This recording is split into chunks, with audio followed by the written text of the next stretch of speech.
नमस्कार सभी को। Welcome to Srishti IAS. T shirt में आपका परमुटेशन एंड कॉम्बिनेशन चल रहा है, जिससे रिलेटेड 5 क्लासेज ऑलरेडी हो चुकी हैं। पिछली क्लासेज में मैं आपको 47 क्वेश्चंस करवा चुका हूं। उससे आगे के क्वेश्चंस में आज की क्लास में करवाऊंगा। उम्मीद कर रहा हूं कि आप सभी को मेरे सेशन पसंद आ रहे होंगे और इनका आनंद ले रहे होंगे। One of the best class permutation and combination की मैं आपको प्रोवाइड करवा रहा हूं। अगर आप मेरी सभी क्लासेस अच्छे से करते ध्यानपूर्वक करेंगे तो डेफिनेटली आपको बहुत फ़ायदा होने वाला है। एग्जाम में आप परमुटेशन एंड कॉम्बिनेशन से रिलेटेड अच्छे खासे क्वेश्चंस आप अटेम्प्ट कर पाएंगे। बस मेरा यही कहना है कि सभी क्लासेज मेरी आप अच्छे से ध्यानपूर्वक करिए, ठीक है। तो आज का सेशन हम स्टार्ट करते हैं और आज का पहला क्वेश्चन है हमारा, find the number of diagonals of a polygon of 10 sides. यानी कि किसी 10 भुजा वाले बहुभुज में कितने विकर्ण होंगे ये हमें बताने हैं। तो इससे रिलेटेड कॉन्सेप्ट मैं आपको ऑलरेडी पिछली क्लास में बता चुका हूं और क्वेश्चंस भी करवा चुका हूं। तो देखिए अब यहाँ पे 10 भुजाओं वाला बहुभुज है, यानी कि इसमें टोटल मिला के 10 पॉइंट होंगे। टोटल मिला के 10 पॉइंट होंगे, जैसे कि 1 2 3 4 5 6 7 8 9 10, इस तरीके से 10 पॉइंट होंगे। और मैंने आपको ये बताया था कि जो लगातार क्रम से जो पॉइंट है, ये जो पॉइंट होंगे ये तो बनाते हैं साइड। तो इन दो बिंदु को मिलाने से तो कोई विकर्ण नहीं बनेगा, इनसे बनेगी साइड। इसी प्रकार से इन दोनों पॉइंट को मिलाने पर भी एक साइड बनेगी, एक भुजा बनेगी। तो इसके आसपास में एक ये बिंदु और एक ये पॉइंट, इन दोनों पॉइंट से तो साइड बनेगी। इसके अलावा जो भी कोई पॉइंट होंगे, जैसे कि इसको मिला के डायगोनल बना, इससे भी एक डायगोनल बना, इस तरीके से डायगोनल बनेंगे, ठीक है। तो अब हमें यहाँ पे टोटल 10 पॉइंट है, तो 10 पॉइंट में से 2 पॉइंट चुनने हैं। क्यों? क्योंकि एक डायगोनल के लिए 2 पॉइंट की ही जरूरत होती है। तो 10 में से 2 पॉइंट चुनने के तरीके कितने होंगे? 10 C2। यहां पर क्या लगाएंगे? हम कॉम्बिनेशन ही लगाएंगे, परमुटेशन नहीं होगा। परमुटेशन क्यों नहीं होगा? क्योंकि जब ये 2 पॉइंट है, ये 2 पॉइंट बने, इन दोनों पॉइंट से, जैसे कि A1 A2 मान लो, जैसे कि ये 2 पॉइंट है A1 एंड A2, ये A1 है, ये A2 है, तो इन दोनों पॉइंट से केवल और केवल एक ही क्या बनेगा? लाइन बन सकती है। ये नहीं कि हम A2 के इधर कर दे। मान लो ये A1 A2 है, अगर हमने इसको A2 कहा और इसको A1 कहा, तब भी लाइन तो यही रहेगी, ठीक। इसका मतलब ये है कि ये जो लाइन है A1 A2 नाम के 2 पॉइंट का क्या है? एक समूह से बनने वाली लाइन है। तो यहाँ पर परमुटेशन नहीं लगेगा, यहाँ पर कॉम्बिनेशन ही लगेगा। ये बात तो आपको समझ में आ गई होगी। तो यहाँ पर हमने क्या करा, क्योंकि 10 पॉइंट तो 10 में से 2 पॉइंट चुनने, तो 10C2 इतने तरीके से 2 पॉइंट चुने जा सकते हैं। लेकिन 2 पॉइंट चुनने का मतलब ये नहीं है कि इतने ही विकर्ण बनेंगे। विकर्ण इतने नहीं बनेंगे।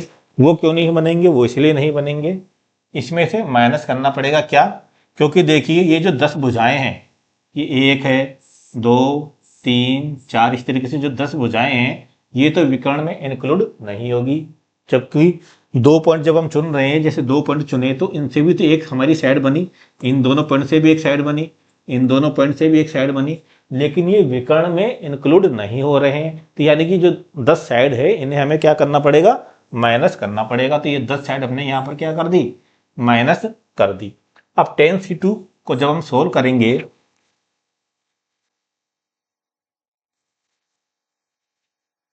को सोल्व करने पर, अब तो आप सोल्व करना जान गए होंगे अच्छे से, फिर भी मैं बता देता हूं। 10 into 9 divided by 2 minus 10 is equal to, ये आ जाएगा हमारा 45, 10 नाम 90 बाई 2, 45 माइनस 10, आंसर आया हमारा यहाँ पे 35। 35 आंसर आया। तो टोटल यहाँ पर बहुभुज, टोटल ये विकर्ण बनेंगे यहाँ पे C35 हमारा यहाँ पर राइट आंसर होगा, ठीक है। उम्मीद करता हूँ समझ में आ गया होगा। नेक्स्ट क्वेश्चन अब इसमें देखते हैं हम।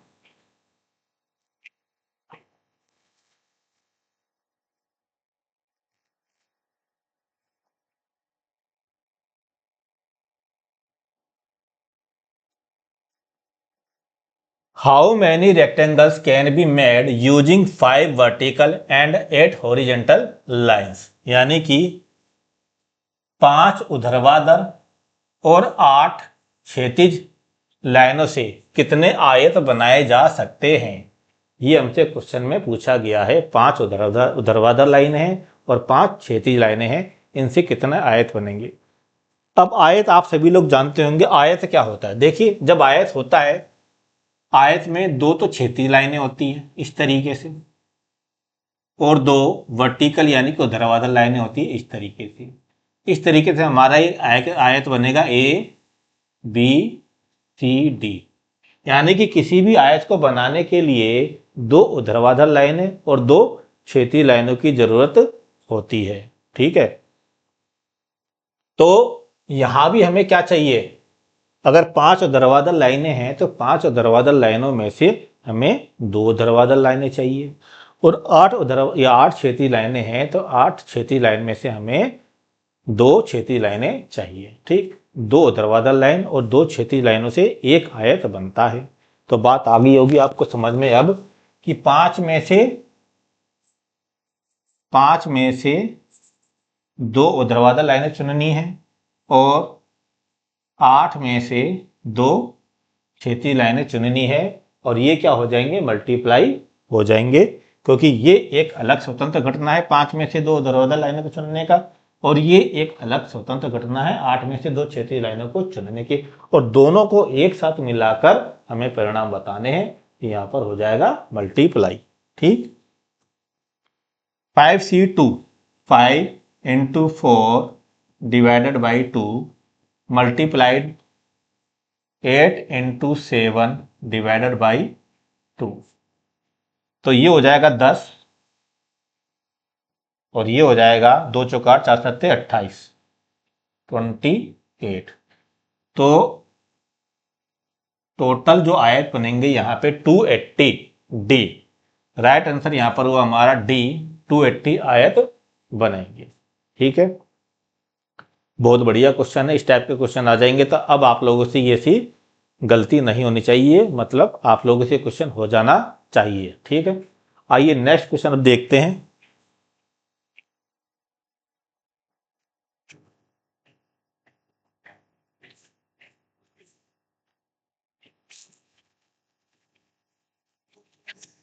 How many rectangles are there in a chess board. थोड़ा सा ये चेस बोर्ड एक अलग क्वेश्चन, देखिए क्वेश्चन नंबर 50 में 2 क्वेश्चन है, ए एंड बी। पहले में पूछा गया कि how many rectangles are there in a chess board, एक चेस बोर्ड में कितने रेक्टेंगल होंगे, ये है पहला क्वेश्चन हमारा। तो पहले हम इसको देखते हैं। देखिए जब चेस बोर्ड की बात होती है तो चेस बोर्ड कुछ इस तरीके का होता है।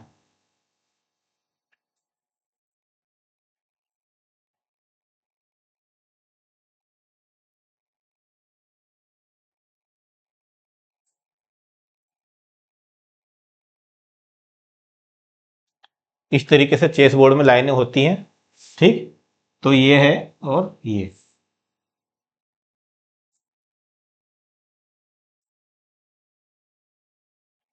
एक चेस बोर्ड में अगर वैसे हम बात करें तो इस तरीके से जो पूरा हम देखेंगे, 8 तो ऊर्ध्वाधर या 8 तो कैसे होते हैं, क्षैतिज आयत होते हैं। पूरे की बात कर रहा हूं मैं, 8 क्षैतिज आयत होते हैं और 8 वर्टिकल रेक्टेंगल या वर्टिकल आयत होते हैं। या हम यूं कह सकते हैं कि एक चेस बोर्ड में जब 8 आयत बन रहे हैं तो जो लाइनें होंगी, जैसे कि ये एक लाइन है हॉरिजॉन्टल लाइन, ये दूसरी लाइन है, इस तरीके से टोटल मिला के 1 2 3 4 और ये 9, टोटल मिला के 9 तो होती है हॉरिजॉन्टल लाइन। और इसी तरीके से यहाँ पे वर्टिकल लाइन की बात करें तो 1 2 और ये 9 होती है वर्टिकल लाइन। ठीक, 9 वर्टिकल लाइन होती है, और 8 हॉरिजॉन्टल लाइन होती है। ठीक, इनकी वजह से जब हम बात करते हैं कि 9 हॉरिजॉन्टल लाइन, तो 9 हॉरिजॉन्टल लाइन से ये पूरा के पूरा एक आयत बनता है। यहाँ पे 2 आयत बनते हैं, 3 आयत बनते हैं, इसमें मिला के टोटल मिला के 8 आयत बनते हैं। तो 8 तो हॉरिजॉन्टल आयत बनते हैं और 8 वर्टिकल। ये मैं इस पूरे की बात कर रहा हूँ, वैसे तो ओवरऑल तो बहुत सारे आयत बनेंगे। क्यों, क्योंकि जब मैंने ये कहा कि ये एक आयत बना इन दोनों लाइनों से, तो देखिए एक आयत, जब मैंने एक वर्टिकल लाइन यहाँ खींच दी तो एक आयत ये भी बन गया, एक आयत ये भी बन गया, ठीक, इसी प्रकार से इन दोनों के बीच ये एक आयत हो गया। इस तरीके से आयत बहुत सारे बन जाएंगे। अब आयत के लिए एक ही कंडीशन है। कंडीशन क्या है? दो ऊर्ध्वाधर लाइन चाहिए और दो क्षैतिज लाइन चाहिए। बस इतना सा काम हमें यहाँ करना है। तो यहाँ पर देखिए 9 तो क्या है? वर्टिकल लाइन है। तो 9 वर्टिकल लाइन में से दो वर्टिकल लाइनें चुनेंगे और 9 ही क्या है? हॉरिजॉन्टल लाइन है। तो 9 हॉरिजॉन्टल लाइन में से दो हॉरिजॉन्टल लाइन हम यहाँ पर चुनेंगे। ठीक, अब इसे सोल्व कर लेते हैं। 9 into 8 divided by 2 multiplied by 9 into 8 divided by 2, ये आएगा 36 मल्टीप्लाइड बाई 36। मल्टीप्लाई करेंगे, देखिए 6 संग 36 यूनिट डिजिट हमारा यहाँ पर आ रहा है। यूनिट डिजिट हमारा यहाँ पर आ रहा है 6 संग 36। किस में आ रहा है? केवल इसी में आ रहा है 1296, यानी कि 1296 यहाँ पर टोटल मिलाकर आयत बनेंगे एक चेस बोर्ड में। ठीक है, ये हुआ हमारा क्वेश्चन नंबर इसमें ए। अब बी क्वेश्चन इसमें देखते हैं। If 8 points out of 20 are collinear then how many triangles can be made. Question में कहा गया है कि 20 बिंदुओं में से 8 पॉइंट कोलिनियर है, यानी कि सररेख है, एक ही रेखा में है। तो इन 20 पॉइंट से टोटल मिलाकर कितने ट्राइएंगल बनेंगे, ये हमसे कहा गया है। अब आप ये जानते हैं कि एक ट्राइएंगल बनाने के लिए 3 पॉइंट की रिक्वायरमेंट होती है। ये हो गया A1 A2 एंड किसी भी ट्रायंगल के लिए कम से कम क्या फिक्स 3 पॉइंट की ही रिक्वायरमेंट होती है। 3 पॉइंट से एक ट्रायंगल बनता है। तो यही बात हम यहाँ भी करेंगे। अब तो आप समझ गए होंगे कि टोटल मिलाकर अगर 20 पॉइंट है तो 20 में से 3 पॉइंट हमें चुनने हैं। तो 20 में से 3 पॉइंट चुनने का जो तरीका होगा हमारा 20C3। अब यहाँ पर एक बात और गौर करनी है कि ये जो 20 के 20 पॉइंट है ये सब एक, मतलब इनमें से जो 8 पॉइंट है वो एक रेखा में है। जैसे कि ये 3 पॉइंट अगर अलग अलग है तो इनसे हमारा एक ट्रायंगल बना, लेकिन अगर ये 3 पॉइंट एक ही लाइन में होंगे तो क्या इनसे ट्रायंगल बनेगा? इनसे कोई ट्रायंगल नहीं बनेगा। ठीक, मान लो हमने यहाँ पे A1 A2 A3 3 पॉइंट है, एक चौथा पॉइंट अगर हम और ले लेते तो इससे और कितने आयत बन जाते?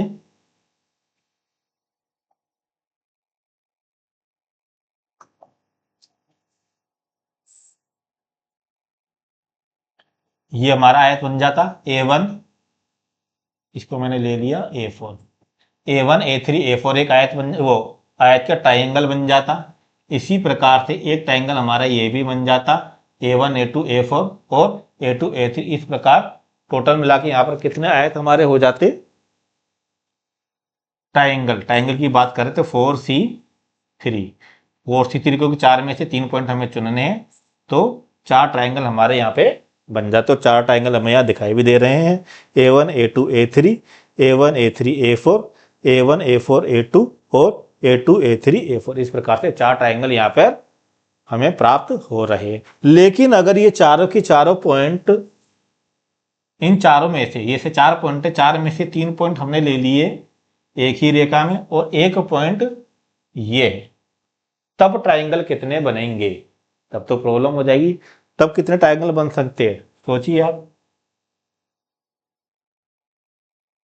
एक तो ये बनेगा, एक ये बनेगा और एक ये बनेगा। टोटल मिला के 3 ट्रायंगल बनेंगे। क्यों बनेंगे?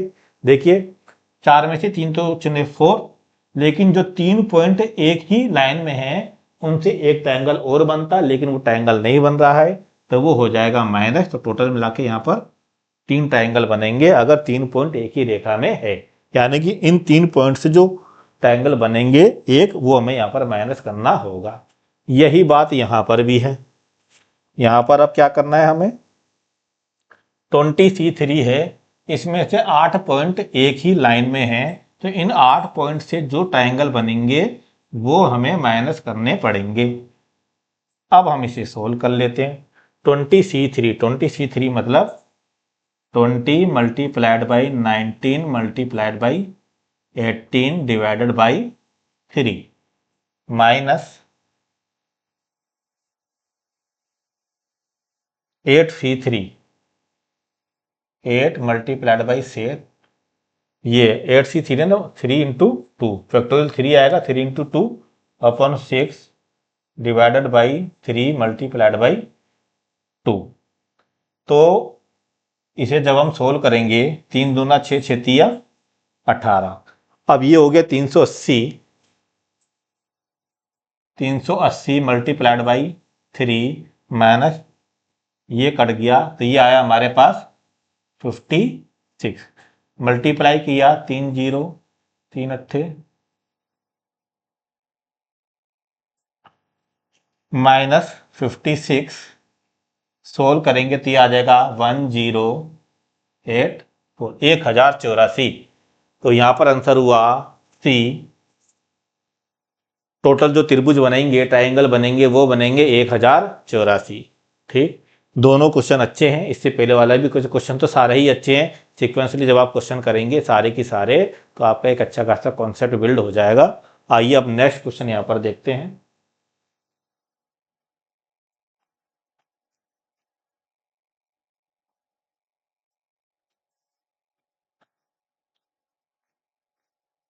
Five, 6 and 7 points are marked on the 3 sides of a triangle respectively। एक ट्राइंगल है, उस ट्राइंगल की, जैसे कि मान लो कि 3 ये ट्राइंगल है, इस ट्राइंगल के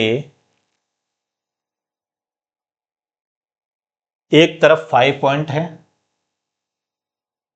ठीक, दूसरी तरफ 7 पॉइंट है, जैसे कि ये हो गया। यहां पर ये तो ट्रायंगल हटा दिया मैंने, 1 2 3 4 5। इसी तरीके से 1 2 3 4 5 6 7 और एक तरफ 6 पॉइंट है, 1 2 3 4 5 6। ठीक, 1 2 3 4 5 1 2 3 4 5 6 7 1 2 3 4 5 6।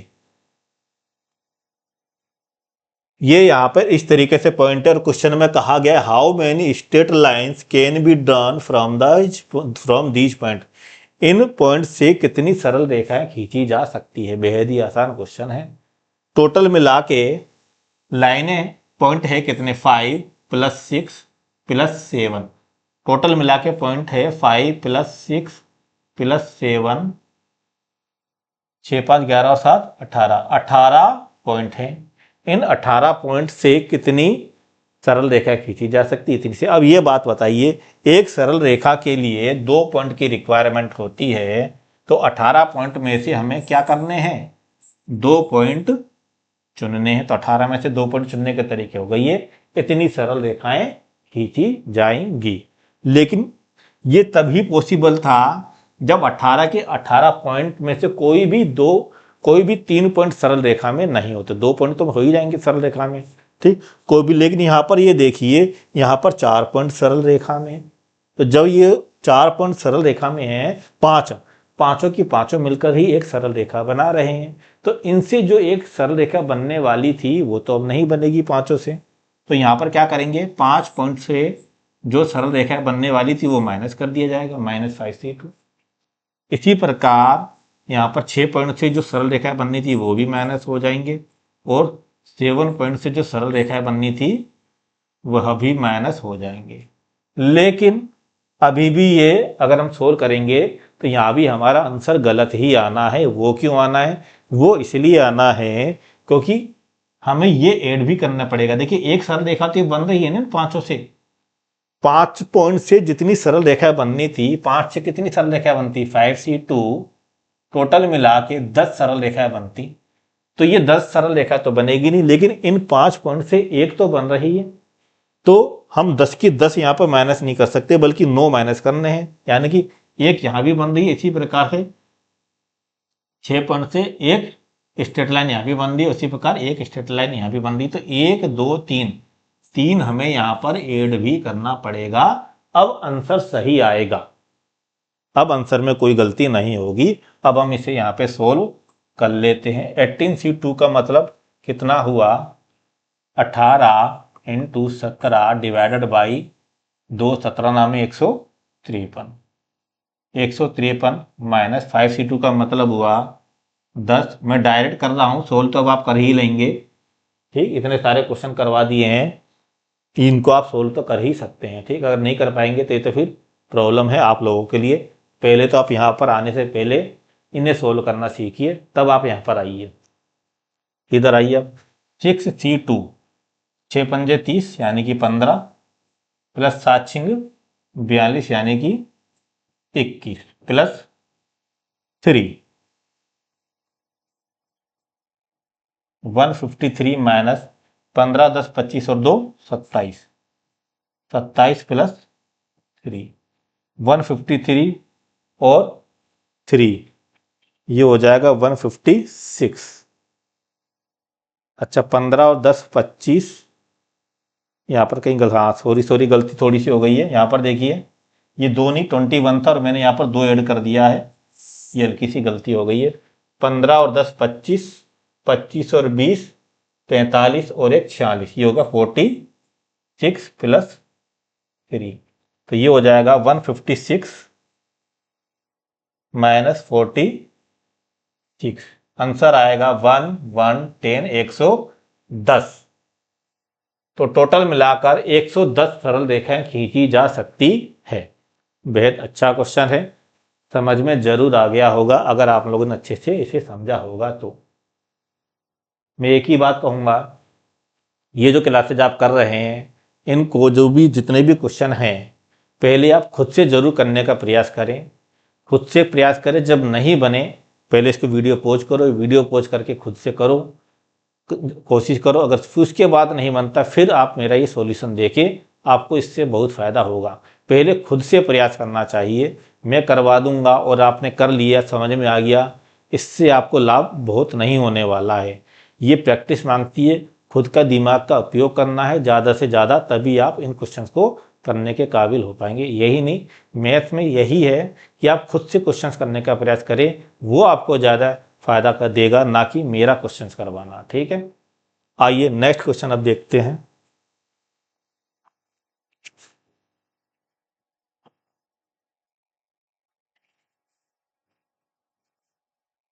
हाँ, थोड़ा सा क्वेश्चन मिल गए हैं, देखिए यहाँ पे। In how many ways can a cricket team of 11 players be formed out of 18 players if only 5 players can be ball and the team must have at least 4 bowler. ठीक, कम से कम ये कह रहा है कि 18 खिलाड़ी हैं टोटल मिला के, 18 प्लेयर में से 11 प्लेयर की एक क्रिकेट टीम बनानी है। उसके अंदर 5 बॉलर है, इन 18 में से क्या है, 5 प्लेयर्स कैन बॉल, 5 प्लेयर क्या करते हैं, बॉलर यानी कि बॉलिंग कर सकते हैं। और ये कह रहा है, तो ये 11 खिलाड़ी की टीम कितने प्रकार से बनाई जा सकती है, जबकि team must have at least 4 bowler, team में कम से कम 4 बॉलर तो होने ही चाहिए। अब यहाँ पर एक बात ध्यान रखिएगा, ये क्वेश्चन में कई बार गलती ये हो जाती है कि 4 बॉलर के हिसाब से क्वेश्चन कर दिया जाता है, लेकिन यहाँ पर एग्जैक्ट 4 बॉलर नहीं कह रहा है। क्वेश्चन में कहा गया कि कम से कम 4 बॉलर होने चाहिए। यहाँ पर सीमा निर्धारित कर दी कि 4 से कम नहीं होने चाहिए, 4 से अधिक हो सकते हैं, यानी कि 4 बॉलर भी हो सकते हैं और 5 बॉलर भी हो सकते हैं। तो हमें दोनों ही कंडीशन से यहाँ पर टोटल टीम बनानी होगी। तो यहाँ ये ध्यान रखिए, 4 बॉलर ले सकते हैं। 4 बॉलर अगर हम टीम बनाएंगे तो कैसे बनाएंगे, देखिए यहाँ पे 4 बॉलर एंड 4 बॉलर अगर हो गए तो अब कितने बचे, 7, 7 बैट्समैन। ठीक, ये बॉलर है और ये बैट्समैन है। या का मतलब और 5 bowler and 6 batsman, b o bowler b a batsman. यही हमारे पास कंडीशन हो सकती है, या तो हम 4 बॉलर लेंगे और 7 बैट्समैन ले लेंगे, ठीक, या 5 बॉलर लेंगे और 6 बैट्समैन लेंगे। इसके अलावा और कोई तरीका नहीं हो सकता है, 4 से कम बॉलर हम ले नहीं सकते। तो बस अब हमें सोल्व करना है इसे। अब ये बार बार बताने की जरूरत तो है नहीं, अब तो समझ गए होंगे इतने क्वेश्चन अगर आप लोगों ने कर लिए कि यहां पर मैंने मल्टीप्लाई क्यों किया और यहां पर और यानी कि और का मतलब है प्लस क्यों किए। ठीक है, ये अब आपको समझ में आ जाना चाहिए। आइए अब इसे सोल्व कर लेते हैं। 4 बॉलर है तो 5 में से 4 बॉलर चुनने के तरीके मल्टीप्लाइड बाई 18 में से 5 तो बॉलर निकल गए तो बचे कितने, 13 बैट्समैन। तो 13 में से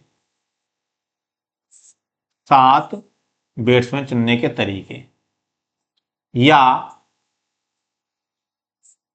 5 में से 5 बॉलर और 13 में से 6 बैट्समैन, ये हमारे टोटल तरीके हो गए। अब इसे सॉल्व कर लेते हैं। सॉल्व करेंगे, आई थिंक यहाँ पे आंसर शायद गलत है, देख लेते हैं। अभी ऑप्शन मुझे पता नहीं क्यों गलत लग रहे हैं। 5 में से 4, 5C4, 5C4 को सोल्व करेंगे तो ये हमारे पास आएंगे टोटल 5 तरीके। कैसे, यहाँ पर देख लेते 5C4 का मतलब क्या हुआ। देखिए 5C4 या पिछली क्लास में मैंने बताया था आपको 5C1, दोनों एक ही बात है। 5C4 को भी करेंगे, 5C1 का तो 5 में से 1 को चुनने के तरीके कितने होंगे, 5, और 5 में से 4 को चुनने के तरीके भी कितने होंगे, 5 ही होंगे। एक बार रिवाइज करवा देता हूं दोबारा से। देखिए 5C4 मतलब factorial 5 upon factorial 4 multiplied by 5 minus 4 का फैक्टोरियल। ये कितना आ जाएगा, 5 multiplied by factorial 4 upon factorial 4 multiplied by 5 minus 1 factorial 1। Factorial 4 से फैक्टोरियल 4 कट गया तो टोटल कितने तरीके आए, 5। एक बार फिर बता दिया है। ठीक, तो यहां पर ये तो हमें मिलेगा 5C4 इज इक्वल टू 5। अब 13C7 की वैल्यू क्या आएगी वो मैं आपको यहां निकाल के बता देता हूं। 13C7 मतलब factorial 13 upon factorial 7 multiplied by 13 में से 7 माइनस करेंगे तो कितना आ जाएगा, फैक्टोरियल 6। जब हम इसे सोल्व करेंगे तो ये आएगा हमारा 13 multiplied by 12 multiplied by 11 10 9 8 and multiplied by factorial 7। Factorial 7 ये है, नीचे आ गया फैक्टोरियल 7। फैक्टोरियल 6 का मतलब हुआ 6 मल्टीप्लाइड बाई 5 4 3 2 एंड 1। अब ये देखिए फैक्टोरियल 7 से तो यहाँ फैक्टोरियल 7 कट हो गया। अब यहाँ पर और क्या क्या कट सकता है ये हम देखते हैं। 6 2 जा 12, ये कट गया। इसी प्रकार से 4 2 जा 8, 3 3 जा 9 और 5 2 जा 10। अब यहाँ पर और कुछ नहीं कट रहा है तो ये हमें कितना मिलेगा, देखिए 2 3 6 थे 12, ठीक, 12 120 13। एक बार और देख लेता हूँ कहीं कोई गलती ना हो जाए। ये कट गया है 132, यही हमें मिलेगा। तो ये हमारे पास आ रहा है 13 दूना 26 13 3 39 13 कम 13 13 और 4 17, 1716। तो ये हमें मिलेगा यहाँ पे 1716 प्लस 5C5 की वैल्यू आएगी, 5 में से 5 को चुनने के तरीके एक ही, यानी कि सारे के सारे चुन लिए गए। अब 13C6 रहे या 13C7 रहे, ये दोनों एक ही बात है, समझा चुका हूं। तो इसकी वैल्यू भी कितनी आएगी, 1716। तो आंसर मुझे लग रहा है यहां पर गलत है क्योंकि इतना तो आ नहीं रहा, आंसर ज्यादा आएगा। ये हमें मिलेगा, आप देखिए 5 6 30, 5 कम 5 और 3 8, 5 7 35, 5 कम 5 6 7 8। हाँ सही आ जाएगा आंसर, यहाँ पे 10,296 आंसर आ जाएगा।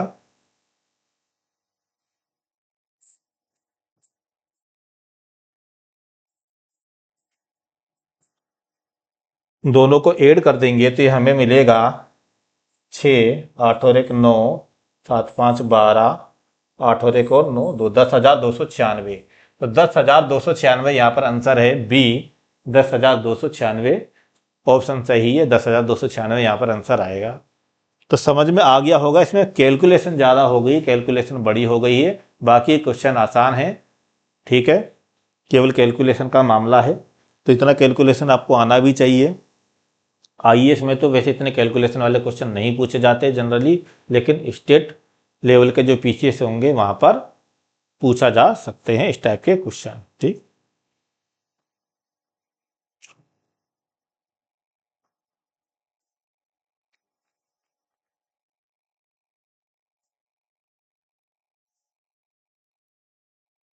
अब ये क्वेश्चन आपके आ गए हैं सर्कुलर अरेंजमेंट के। तो इस क्वेश्चन को करवाने से पहले, ये और कुछ क्वेश्चन और होंगे इस टाइप के, इनको करवाने से पहले मुझे ये समझाना होगा कि सर्कुलर अरेंजमेंट के क्वेश्चन कैसे किए जाते हैं, क्या होता है सर्कुलर अरेंजमेंट। तो पहले आप वह समझिए। तो आइए पहले हम वो समझाते हैं आपको।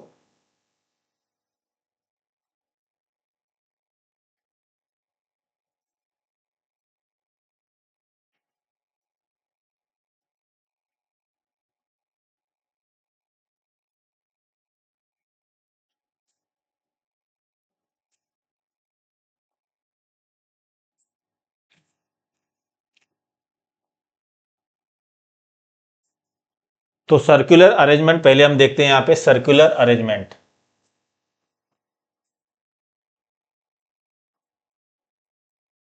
सर्कुलर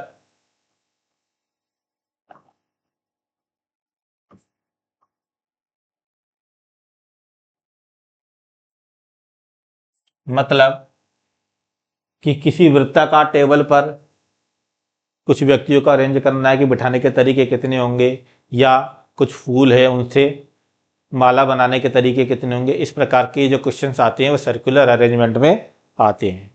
तो पहले मैं एक छोटा सा एग्जांपल लेता हूं कि मैंने ये कहा कि A1, A2 and A3, A1 A2 and A3 तीन व्यक्ति हैं।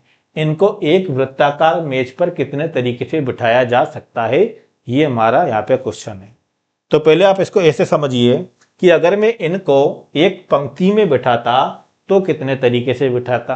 अगर मैं इनको एक पंक्ति में बिठाता तो फैक्टोरियल 3 तरीके से बिठाता, यानी कि टोटल मिला के 6 तरीके होते। तो वो 6 अरेंजमेंट होते कौन कौन से, वो यहां पर बताना जरूरी है। वो 6 अरेंजमेंट हमारे यहां होते A1, A2, A3, A1, A3, A2, A2, A1, A3, A2, A3, A1, A3, A1, A2, A3, A2 and A1। ये टोटल मिला के 6 तरीके होते जिनसे हम इन्हें एक पंक्ति में अरेंज कर सकते थे, तीनों को A1, A2, A3। अब बात आती है सर्कुलर अरेंजमेंट की, यानी कि एक गोल मेज पर। देखिए टोटल मिला के इतने ही तरीके होंगे। अब अगर मैं इन्हें एक गोल मेज पर बताएं, 1, 2, 3, 4, 5, ये हमने लिया A1, A1, A2, किस तरीके से लिया ये मैंने, इस तरीके से क्लॉकवाइज लिया A1, A2, A3। ये लिया A1, A3, A2, A2, A1, A3, ये वाला ले लेते हैं अभी। हाँ अब देखिए यहाँ पे A1, A2, A3। फिर लिया ये A1, A3, A2। ये लिया A2, A1। अच्छे से समझना, जो मैं यहाँ पे समझा रहा हूं तभी समझ में आएगा, वरना प्रॉब्लम हो जाएगी। अब है A2, A3, A1, A3, A1, A2, A3, A1, A2, A3, A2, A1, A3, A1। इनको मैंने इस तरीके से एक वृत्ताकार मेज पर अरेंज कर दिया। ये जो 6 बने थे पंक्ति में, जब हमने अरेंज किया था तो उसको इस तरीके से वृत्ताकार मेज पर अरेंज। अब यहां पर आप एक बात गौर करिए, मैंने सभी यहां पर क्या लिए हैं, क्लॉकवाइज लिए हैं अभी,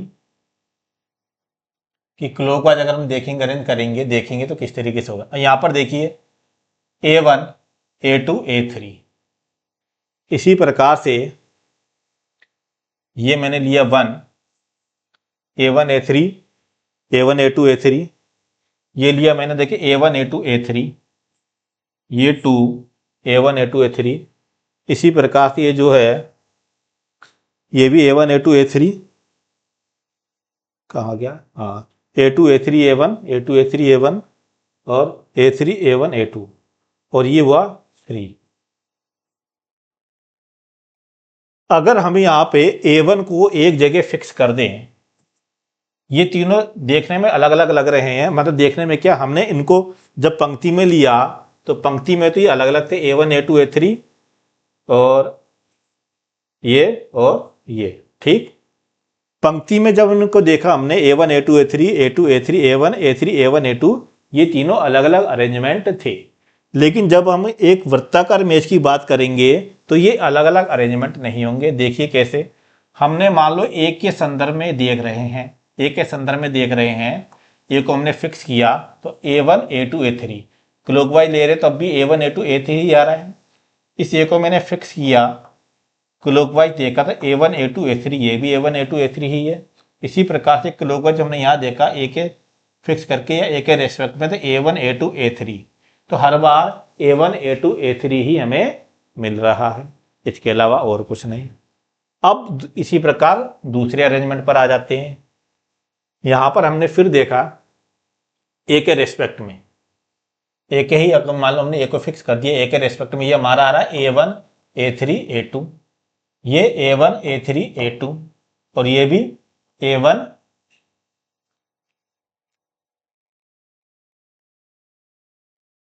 कहीं थोड़ा सा गलती हो गई है, A3, हाँ A3, A2, A1 था ना, मैंने यहाँ वो कर दिया, ठीक। ये थोड़ा सा गलत कर दिया यहाँ पे, इसलिए ये है A2 और ये है A1, ठीक।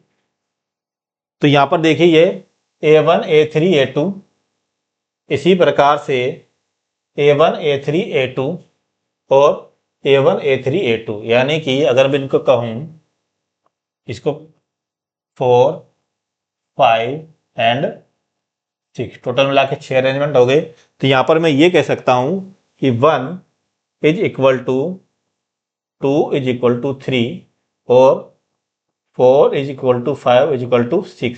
ये तीनों की तीनों अरेंजमेंट एक जैसे और ये तीनों की तीनों अरेंजमेंट एक जैसे हैं। अगर मैं किसी एक को फिक्स करके एक जगह रख के किसी एक के संदर्भ में मैं अरेंजमेंट देखता हूं, ठीक। तो यहां पर मैंने सभी जगह A1 के रेस्पेक्ट में लिया। A1 के रेस्पेक्ट में A1, दोबारा से बता दूं, A1 के रेस्पेक्ट में A1, A2, A3, A1, A1, A2, A3, A1, A2, A3 और बाकी 4, 5, 6 को देके A1 के रेस्पेक्ट में A1, A3, A2, A1, A3, A2, A1, A1, A3, A2 और ये सारे के सारे मैंने कैसे लिए हैं, क्लॉकवाइज लिए हैं। तो कहने का मतलब ये हुआ कि जो सर्कुलर अरेंजमेंट हमारे यहाँ पर बन रहे हैं तो वो तो केवल 2 ही बन रहे हैं। एक तो बन रहा है A1, A2, A3, A1, A2, A3 और दूसरा बन रहा है A1, A3, A2, A1, A3, केवल मिला के 2 ही सर्कुलर अरेंजमेंट हमारे यहाँ पे बन रहे हैं, इसके अलावा नहीं। तो जो ये पंक्ति में था, रो में था, वो तो फैक्टोरियल 3 थे। टोटल मिला के 6 अरेंजमेंट थे, लेकिन सर्कुलर में वो टोटल मिला के 2 ही अरेंजमेंट बने। अब ऐसा हुआ क्यों, इसे भी समझ लेते हैं। तो हम यहाँ पर ये देखें, अगर मैं इसको उठा देता हूँ पूरे को, ठीक, तो मैंने बताया आपको A1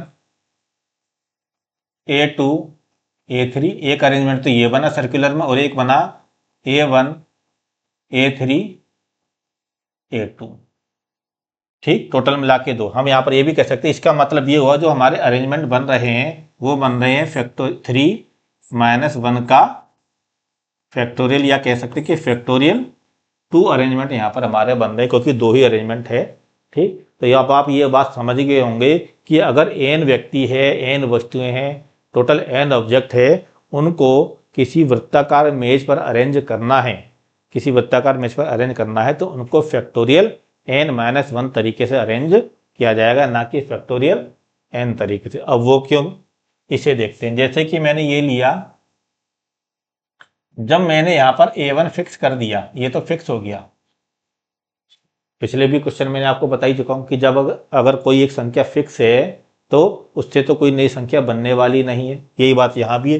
A1 फिक्स हो गया, अब ये है A2 और A3, केवल ये दोनों ही आपस में स्थान चेंज करेंगे। एक बार A3 A2 है और एक बार A2 A3 है। A1 तो फिक्स है, ठीक, A1 के रेस्पेक्ट में हम देख रहे हैं। तो टोटल अरेंजमेंट हुए कितने, A1 A2 A1 A2 A3 और A1 A3 A2। तो ये तो फिक्स हो गया। टोटल मिला के 3 थे, 3 में से एक फिक्स है, तो इनको अरेंज करने के तरीके कितने थे, फैक्टोरियल 2। तो 3 में से एक माइनस किया, 3-1, क्योंकि एक तो फिक्स था, वो हो गया फैक्टोरियल 2। यानी कि सर्कुलर जो अरेंजमेंट होगा वो फैक्टोरियल n-1 तरीके से होगा। ये बात आपको अब समझ में आ गई होगी, सर्कुलर अरेंजमेंट n-1, ठीक। यहां पर एक बात और गौर करना, ये n-1 तरीका तब होगा सर्कुलर अरेंजमेंट जबकि क्लॉकवाइज और एंटी क्लॉकवाइज में क्या हो, अंतर हो, ठीक। कैसे, अब इसे समझते।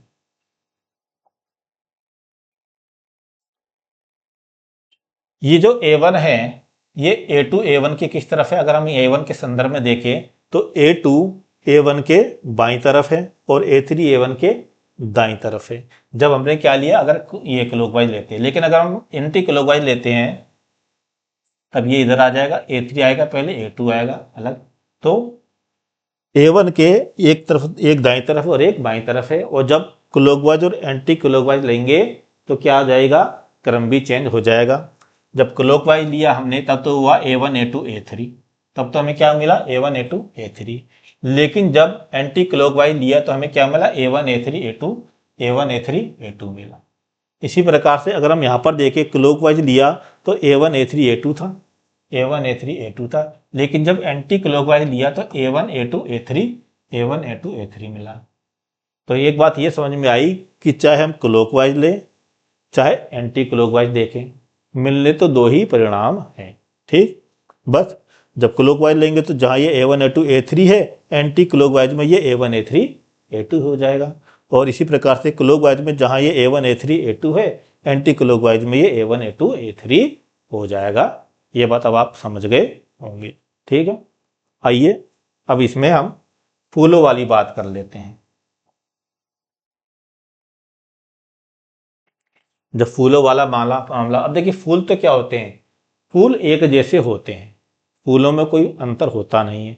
जैसे कि हम कहें कि 4 फूल है, 3 फूल है, 3 फूलों को बिठाने के तरीके कितने होंगे, ठीक। 3 गुलाब के फूल है, उनको एक सर्कुलर अरेंजमेंट यानी कि किसी, क्या कहते हैं, उनकी एक माला बनानी है तो कितनी मालाएं बन सकती हैं, ठीक। अब देखिए तीनों क्या है, एक जैसी ही हैं, 3 मालाएं हैं, माला गुलाबी कलर के 3 फूल है, ये पिंक 1 है, ये 2 है और ये पिंक 3 है। फूलों का ना तो कोई लेफ्ट साइड होता है और ना ही कोई राइट साइड होता है, वो तो एक जैसे ही होते हैं। एक बात ऐसे समझ लें। दूसरी बात आप इसको ऐसे समझ लें, जब हमें इनकी मालाएं बनानी होगी फूलों की, तो फूलों की जो माला बनाने हैं, अगर हमने एक ही माला बनाई, अगर हम उसको पलट देंगे, इसी माला को पलट सकते हैं, एक ही माला से काम चल जाएगा। इसी माला को जब हम पलट देंगे तो माला हमारी कैसी होगी, इस तरीके से हो जाएगी पलटने पर, P1 P3 P2, माला इस तरीके से हो जाएगी। तो एक ही माला बनाई, उसी माला को पलट दिया तो वो P1 P2 P3, तो एक ही माला बनी। ठीक, तो यहां पर क्या हुआ, जो वहां पर अरेंज हो रहा था दो अलग अलग तरीके से, एंटी क्लॉकवाइज और क्लॉकवाइज, यहां पर दोनों अलग अलग तरीके से एंटी क्लॉकवाइज और क्लॉकवाइज अरेंज नहीं होगा। इसलिए यहां पर हम क्या करते हैं, फैक्टोरियल n-1 तो है ही, डिवाइडेड बाई फैक्टोरियल 2 और कर देते हैं, क्योंकि यहां पर क्लॉकवाइज और एंटी क्लॉकवाइज दोनों अलग अलग तरीके से अरेंज नहीं हो पाएगा, लेकिन वहां पर हो जाता है। ठीक, तो यहां पर हमारी टोटल माला कितनी बनेंगी, P1 P2 P3 एक ही माला बनेगी, 3 फूलों से कितनी माला बनेगी, एक ही। चाहे उसको ऐसे ले ले, पलट देंगे तो ऐसे आ जाएगा। लेकिन वहां पर क्या था, जब एक गोल मेज पर बिठाते हैं तो गोल मेज पर बिठाएंगे, अगर इनका स्थान चेंज करेंगे तो इसको उठकर यहां आना पड़ेगा और इसको उठकर यहां आना पड़ेगा, किसी व्यक्ति को गोल मेज पर अगर बैठाएंगे तो तभी चेंज हो पाएगा, अदरवाइज नहीं हो पाएगा। यह तो है नहीं कि उनको पलट देंगे, लेकिन यह माला पलटी जा सकती है। तो ये हो गया और ये हो गया। तो यहां पर हमारे जो टोटल तरीके होंगे माला बनाने के, 3-1 का फैक्टोरियल डिवाइडेड बाई फैक्टोरियल 2, यानी कि जब क्लॉकवाइज और एंटी क्लॉकवाइज में कोई अंतर ना हो तो फैक्टोरियल 2 से डिवाइड कर देते हैं। ये आ जाएगा हमारा factorial 2 divided by factorial 2 is equal to 1। उम्मीद करता हूं समझ में आ गया होगा। ठीक, अब हम क्वेश्चन पे चलते हैं इसके।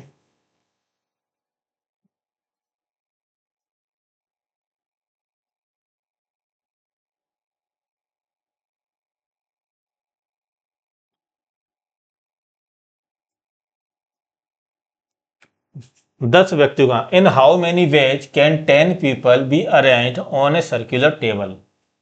ठीक, 10 व्यक्तियों को एक वृत्ताकार मेज पर कितने प्रकार से अरेंज किया जा सकता है। तो कुछ नहीं करना है,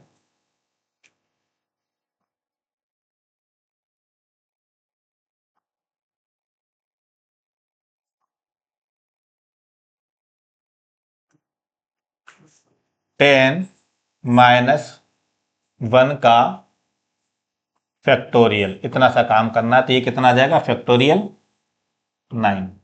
तो जो अभी इतनी सारी कथा समझाई वो सारा निचोड़ जब आपके समझ में आ गया तो इस प्रकार के क्वेश्चन में आपकी प्रॉब्लम होनी नहीं चाहिए। बस इतना से इसका सॉल्यूशन है, फैक्टोरियल 9 तरीके से अरेंज कर देंगे। ठीक, आइए नेक्स्ट क्वेश्चन अब इसमें देखते हैं।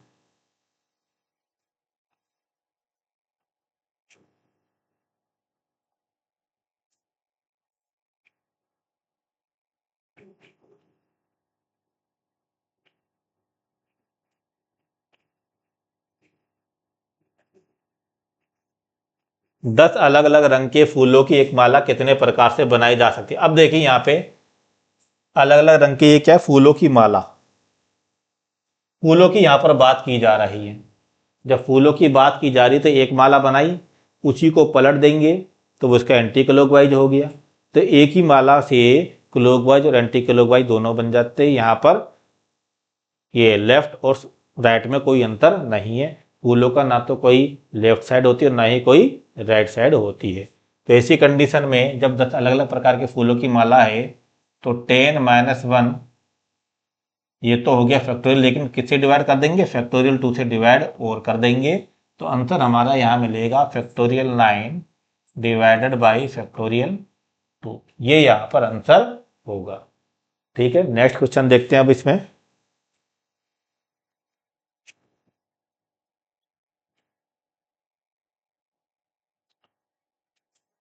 In how many ways can a necklace be made from 18 different colours beads.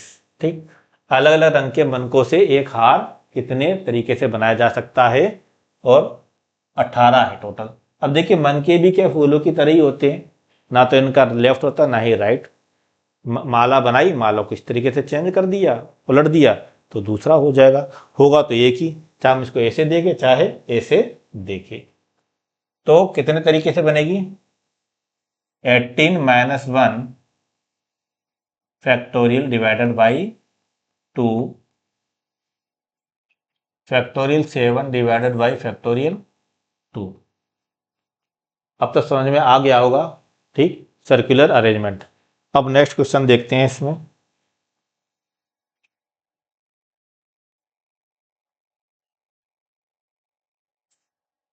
थोड़ा क्वेश्चन ओवरलैप हो रहे हैं, आइए इधर।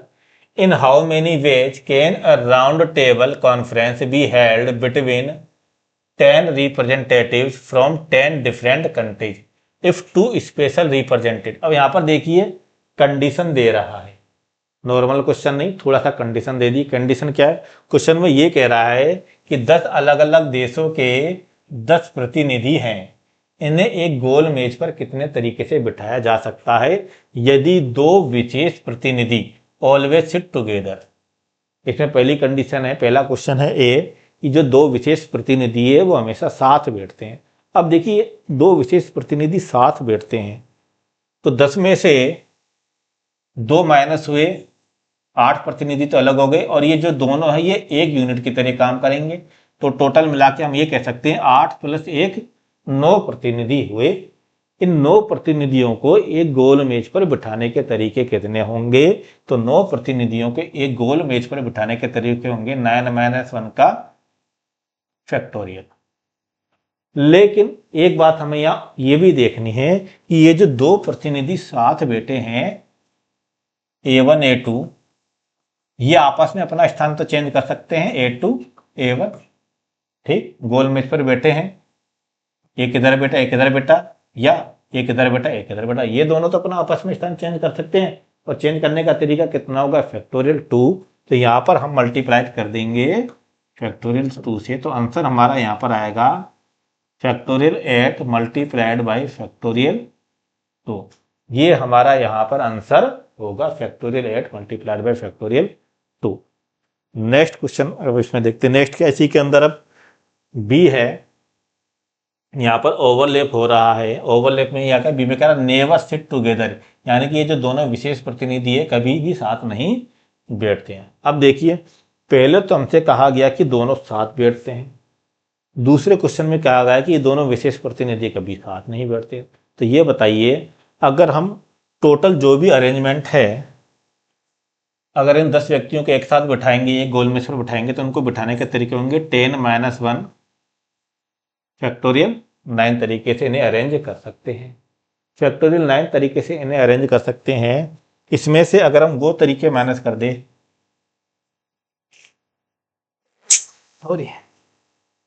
इसमें से अगर हम वो तरीके माइनस कर दें जब इन दोनों को हमेशा साथ बिठा रहे हैं, वो तरीके अगर हम माइनस कर देंगे तो हमारे पास क्या बचेंगे? केवल वही तरीके बचेंगे जब वो कभी साथ नहीं बैठते हैं।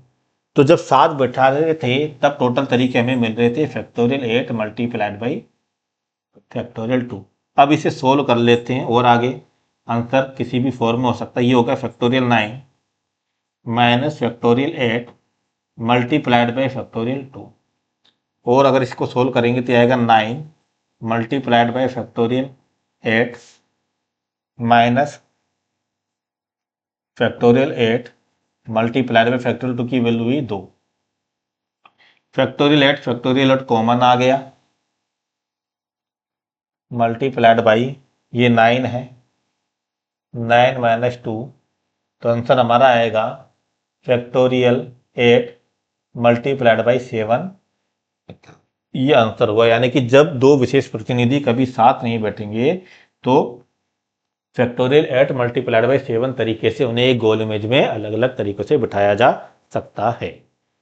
ये क्वेश्चन नंबर हुआ 56। नेक्स्ट क्वेश्चन अब इसमें देखते हैं।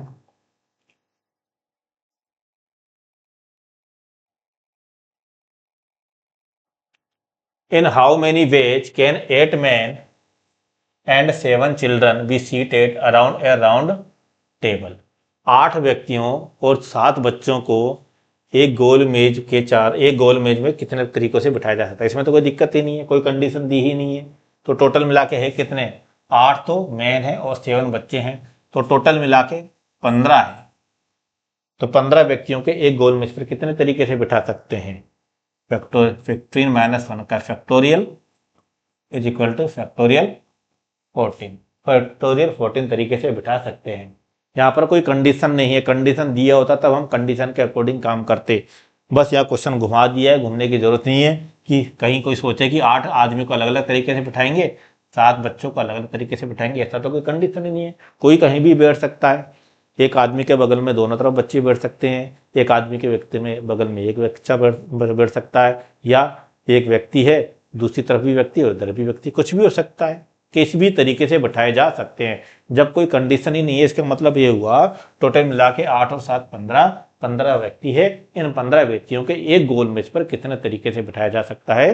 फैक्टोरियल 14 तरीके से बिठाया जा सकता है। ठीक, आइए नेक्स्ट क्वेश्चन देखते हैं अब।